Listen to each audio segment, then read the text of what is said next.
So now we're here to talk about the topic of transposable elements. Transposing means that you can jump around or move around in some way. We refer to these things as mobile DNA elements, and they're discrete sequences in the genome that have the capacity to move from one place to another, sometimes copying itself, sometimes not copying itself, right? And there is no requirement for sequence homology for where these pieces of DNA move into. They use an enzyme called the transposase, and that transposase enzyme is responsible for cutting and pasting or copying and pasting depending on the type of DNA or element that is jumping around. And because they move around in such a way, we refer to them as jumping genes. As you can see in this chromosome diagram, the portion called 3 has moved to a different place.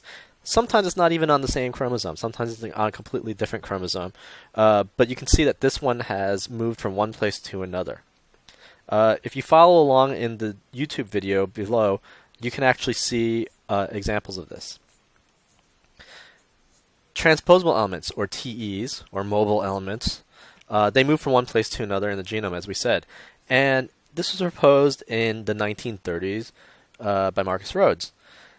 And in the 1950s, Barbara McClintock, she was studying corn, or maize as they call it, at the Cold Spring Harbor Lab in Long Island. And when she spoke about this concept, no one believed her, no one understood what she was talking about. But in 1983, McClintock received a Nobel Prize for her work on transposable elements. Later on, it was found that all organisms studied have transposable elements, and that there may be hundreds of times presence of these transposable elements within the genome, depending on which organism you're looking at and what type of transposon there is. As we can see in the bottom right below Dr. McClintock, we can see how she had purple corn kernels, the standard yellow corn kernels that we're used to, not meaning that those are the wild type. And we saw in the far right kernels spotted purple-yellow kernels. This is what Dr. McClintock had observed. And it was later on shown that a piece of DNA was jumping from one place and into the gene of another. And that gene was responsible for the color of the kernel. Here's another close-up of what these transposable elements look like when they affect a trait such as color of kernel. It's not so deleterious for this because it's not something that's absolutely necessary for the corn to survive. And you have to remember that each kernel is in itself the capacity to be a whole new organism because it's a seed. Here we can see that there was some sort of instability that didn't follow the simple Mendelian rules. Typically, the purple is a dominant trait, but here we can see that there is purple kernels that have a lot of yellow showing, and that has to do with the way that the kernel was reproducing by mitosis. And in many of the cells, in this case, the gene for the purple trait was disrupted. And the earlier that these reversions or the insertion occurred during mitosis resulted in larger and larger spots. You can follow along on the link that I'm going to post in the notes for the YouTube channel, and you can actually learn about the history of the jumping genes and Professor McClintock's role in discovering this concept. There are multiple classes of transposable elements, as I've been hinting at before. There are those called the DNA transposons, and the DNA transposons have these enzymes that are responsible for its propagation, the transposase. And on either side, it's flanked by what we call inverted terminal repeats. So there are these hallmarks, and sometimes when these transposons jump from one place to another, they leave behind some of these flanking regions that we see. And therefore, you can see in the genome of an organism historical spots in which a transposon used to exist. And in this case, we have this cutting and pasting mechanism. And sometimes there is this copying and pasting mechanism which resulted in bringing whole chunks of DNA to another area and duplicating genes that surround it. There are what we call retrotransposons, and the retrotransposons are those that actually have an RNA intermediate. They're transcribed into RNA, and then as RNA, they get reverse transcribed back into a DNA element and reinserted in some way. The retrotransposons are what we tend to call copy and paste transposons. They're copy and paste because they make multiple copies through RNA, and then they insert, so there's more than one copy of them. Even then, there are two types. There are the ones called long terminal repeat transposons that are flanked by these long terminal repeats, as the name implies. And it's very interesting because many of these items, because they have an RNA form, they actually look very similar to certain retroviruses.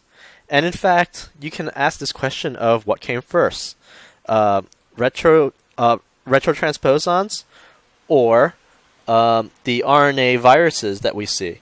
Because if you think about it, a fully mobile element that can even escape the organism would be a virus. So we're not sure if these are remnants of viruses or precursors to what will be viruses at a later time. And in fact, some transposons are actually can escape, though they're not infectious. So it's very interesting. Now, there are non-LTR retrotransposons as well, and even amongst those, there are two major types. There are the ones that are called autonomous, and then there are the ones that are called non-autonomous. When something is autonomous, it means it can act on its own. When something is non-autonomous, that means it cannot act on its own. It depends on something else. So the autonomous transposons, as it sounds, can replicate and move on their own. That's because they contain two open reading frames. And the second open reading frame is the actual transposase portion, which has the capacity to reverse transcribe an RNA. So what happens is these transposons are going to be transcribed into an RNA intermediate, and once they're translated, the enzyme, the retrotransposase enzyme, will be made, and therefore take this RNA, turn it back into a DNA, and then insert it somewhere into the genome. And we can often see that this is true because along with that, in eukaryotes, along with that, you will see that downstream of this transposon in the DNA sequence itself, you'll see the poly A tail as a remnant of the RNA. Now, the non-autonomous ones, as we said, are incapable of integrating into the genome. They're incapable of even making a DNA copy. So what happens is these non-autonomous ones, they get transcribed as is normal, and they actually depend on the activity of an autonomous retrotransposon. So if there's a retrotransposase that's in the cytoplasm because a autonomous element was active, then it can actually hijack that machinery, have its cDNA made, and integrate into the genome, into the DNA. We'll often hear about the autonomous ones, especially the lines, the long interspersed nuclear elements. And of that, in humans, there's one that's very common, a line that's very common called L1. In the case of the non-autonomous retrotransposons, we have an element that are called signs, short interspersed nuclear elements. They're shorter than the lines because they don't have two reading frames, which makes sense. And also, when we talk about signs in humans, we will often talk about one called Alu, the Alu element, ALU. And this one is named after a restriction enzyme called Alu1, because it was discovered that it contains an Alu1 restriction site in it. So of the retrotransposons, we have this capacity for copying and pasting. So we call it copy and paste transposition. The RNA makes multiple copies, and then the DNA is made from those copies and pasted into the genome. The DNA transposons are what we call cut and paste. That is, they excise themselves without an RNA intermediate, so there is no amplification, and they'll cut themselves out, and they'll take sometimes the flanking genes too. Like if there's a gene nearby, they'll take that whole chunk of DNA and move it somewhere else. This can result in duplications of that other gene. And these are moved around by the enzyme transposase. And the non-autonomous ones, as we said, lack their own transposase, more often than not a retrotransposase, as in the Alu elements. And they require the presence of another mobile element in order to jump. You can learn more about the Alu element by looking at the link below, which I'll put into the notes. As I said, retrotransposons fall into these two major classes, the long terminal repeat ones and the non-long terminal repeat ones.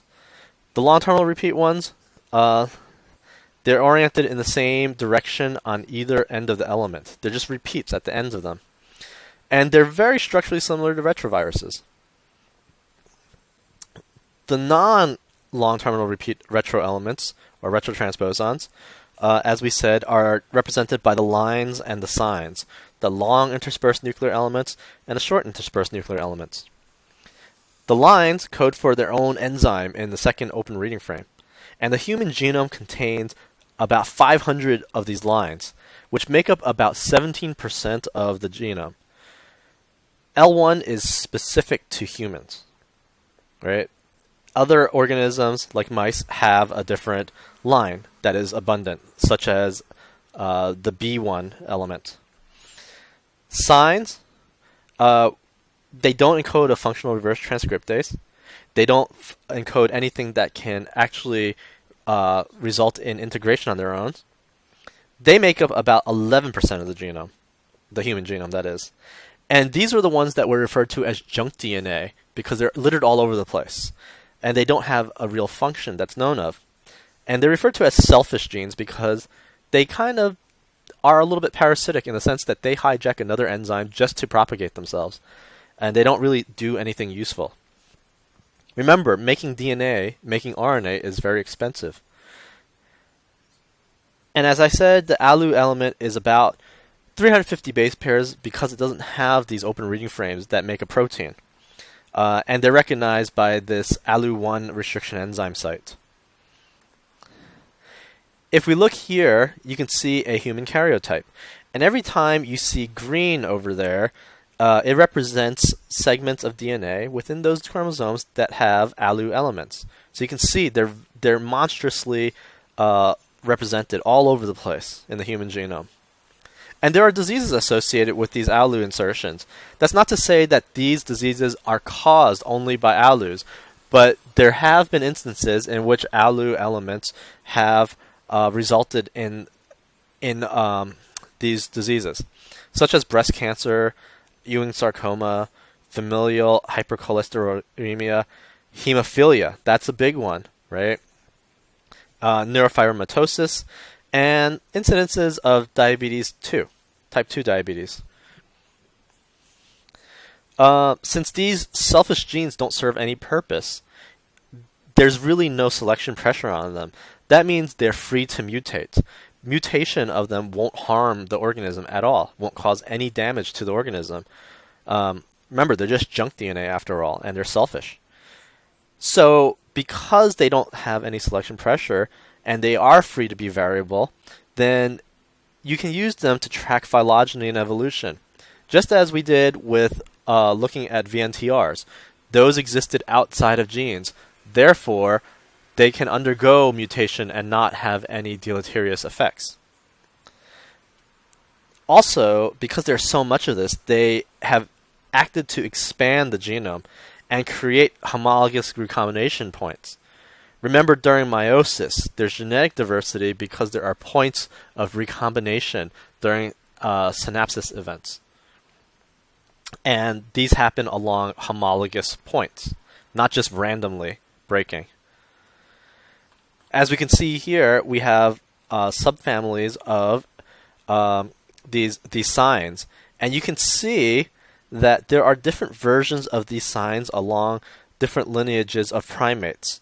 Here, you will see that there are a J subfamily, an S subfamily, a Y subfamily, and you can see that these different types of retrotransposons have proliferated at different points in the primate lineage. And you can see that using them for phylogeny, that the human and chimp are very similar, just as the human and gorilla are very similar, and orangutan, because these represent the great apes. You know, once you move into the monkeys over here, they're further away, and they have their own series of alus that you can track the mutation rate of in their phylogeny. So we specifically look at a alu insertion into a locus on chromosome 16. This one is referred to as the PV92 locus. And as we said, this insertion doesn't have any benefits. It doesn't have any deleterious effects. It's simply something that we know exists and that we can use to track phylogeny and evolutionary relatedness. Unless alus insert into or near genes, they really don't have any effect. And they're what we call evolutionary neutral. The PV92 alu insertion is most frequently found in Amerindians and those of East Asian descent, right? So maybe we'll see this in the class. Maybe we will not be so surprised when an Asian student has this insertion. And other types of alu subfamilies are found or are more prominent in other ethnicities, right? They're not going to be showing something like this, PV92, but they'll have others that are similar insertions. We can see the forward and reverse primer that we're using to amplify this location. Notice here in the diagram, the maternal chromosome 16 has this insertion, while the paternal one does not. And when we look at where these primers actually prime, they're going to make something about 416 base pairs long as a product. However, if you have an alu element, and remember I said an alu element is about 350 base pairs, when we amplify this 400 base pair segment, that means it will end up being over 700 base pairs long. And if we look at this results of this electrophoresis, we can see that an individual in this well has just the 731 base pair band, while these two over here, these two individuals, have just the 416 base pair band. Notice that there are only one. However, if we go to this one over here, there's both bands. So you can see that this individual here is actually heterozygous. One chromosome 16 has the alu insertion while the other does not. And it's very similar to what we see in this diagram here. Whereas each one of these other lanes correspond to individuals who are homozygous for either having the insertion on both chromosomes or not having the insertion on both chromosomes.